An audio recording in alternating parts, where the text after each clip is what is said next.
actually three ways that thermal energy is transferred between objects. The first way we've talked about in a previous lesson. It's called radiation. Radiation occurs when there are infrared invisible rays that occur, and that provides heat without any physical contact.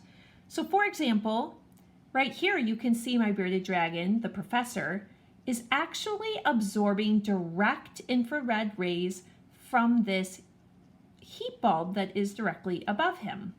In addition to radiation, the professor is also experiencing the benefit of conduction. You see, the actual light heats up the wood that the bearded dragon is laying on. And when it heats up the wood or the rock or any other substance in this cage, then the bearded dragon, when he climbs onto it, feels the heat from that object. And the heat is transferred from that warmer area of the stone or the rock or the wood into his body, which is cooler. That heat transfer actually helps him digest his food. This heat transfer from the wood or the rock is conduction. It occurs because of some sort of direct contact. In this case, the contact of the wood or the rock on his body. And as you can see, he's pretty happy. Well, today we're learning that heat always moves from places that have higher kinetic potential to areas of lower kinetic potential. That simply means that areas that have molecules moving faster, which means they're hotter, are moving then to areas where the molecules are moving slower, and therefore the temperature is colder. So today I thought I would go grab an ice cube from my freezer, and I want to ask you, which one is warmer, my hand or the ice cube? That's right, it's my hand. Which direction do you think the heat is going to transfer? From the ice cube to my hand, or my hand to the ice cube? Well, there's evidence right there. As you can see, the ice cube is melting, and we learned this from Mrs. Schurter a few days ago. That ice cube melted as a result of coming under a heat lamp. In this case, conduction is occurring because the heat from my hand is actually melting this ice cube. It's transferring from my hand to the ice cube.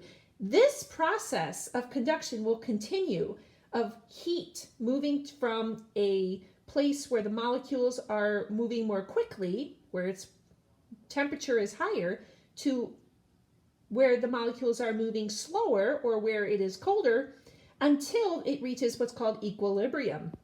That's a fancy way of saying that until the temperatures are the same and the molecules are moving the same amount.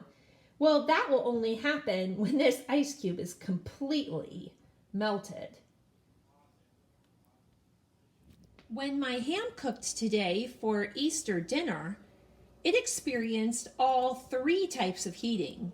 It experienced the direct heat that comes off of the flame from my gas oven.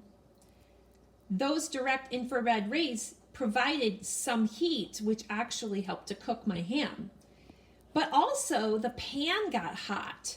And when the pan got hot, it transferred heat directly to the ham. That's called conduction. Finally, there's another kind of heat transfer I want to tell you about. It's called convection.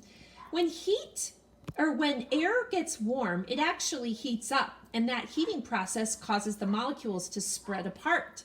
As the molecules are spreading further apart and they're moving faster apart, they rise up. And that process is called convection.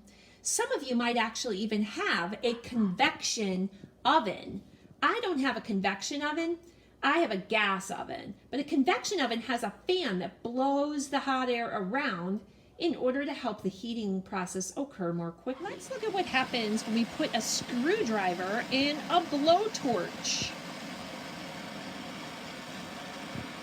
All right, so we are transferring heat to the metal directly. Notice screwdrivers have a plastic handle, and the plastic handle will protect you from the heat that's traveling up the screwdriver as you heat it. All right, let's go ahead and see how red hot that is at this point. All right, do you see how red hot that is? Let's see what happens if we were going to touch a piece of wood. Wow, that is one hot screwdriver. It heated through the process of conduction.